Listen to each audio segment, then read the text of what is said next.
ចាំខ្លោចសាព្រោះស្នេហាមិនយល់ចិត្តគេគ្មានក្តីអាណិតជីវិតត្រូវរស់នៅលំបាកស្រលាញ់អងពីចិត្តអាណិតខ្លួនឯងខំលះបង់គ្មានបានអ្វីតបស្នងក្រៅពីទឹកភ្នែកឡើយក្រៅពីទឹកភ្នែកឡើយជីវិតខ្ញុំពេលនេះអាចក្រៀកហើយលែងមានសម្ពាធទៀតហើយមិនឲ្យខ្លួនឯងត្រូវខូចចិត្តទៀតឡើយព្រោះនៅឲ្យរីករាយជីវិតខ្ញុំពេលនេះអាចក្រៀកហើយរឹងមាំលែងទន់ជ្រាយឈប់ធ្វើថោកឲ្យគេមើងងាយ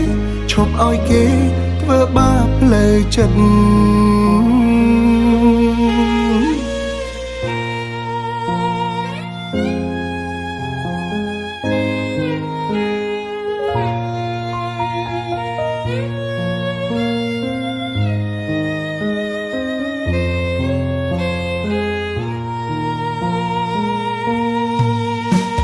ធ្លាប់ឈឺចាំខ្លោចសា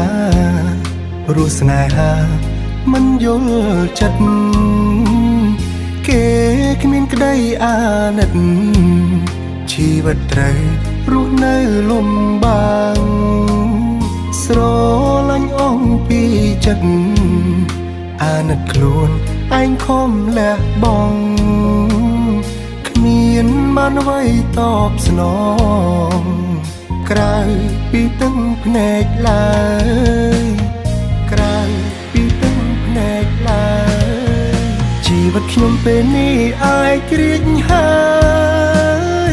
លែងមានសម្ពាធទៀតហើយ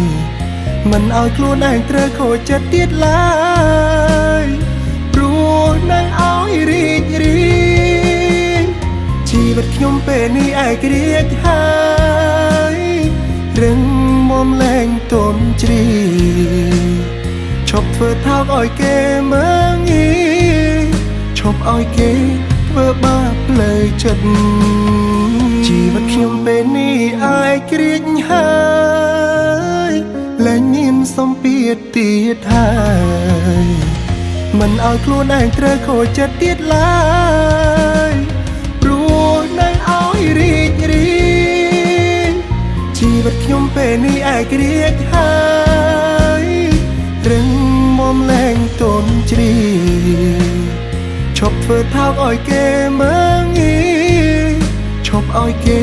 ធ្វើបាបលើចិត្តឈប់ឲ្យគេធ្វើបា